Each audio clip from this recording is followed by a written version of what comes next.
Naghahanap lang daw kamakailan si Jasmine ng suklay sa kanilang cabinet nung meron siyang aksidenteng nadiskubre. Akala mo damit siya, pero yung sa pinakalikod dito sa likod, puro siya merch ng K-pop.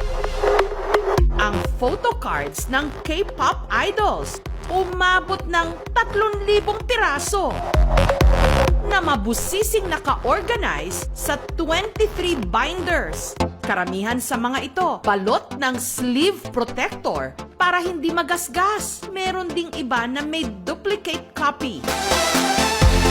Ang pinakamahal sa mga ito, ang 3 pirasong NCT photocard na ito na ang presyo 50,000 pesos kada piraso. Lahat ng ito, koleksyon daw ng isang dalagita na itago natin sa pangalang Bea.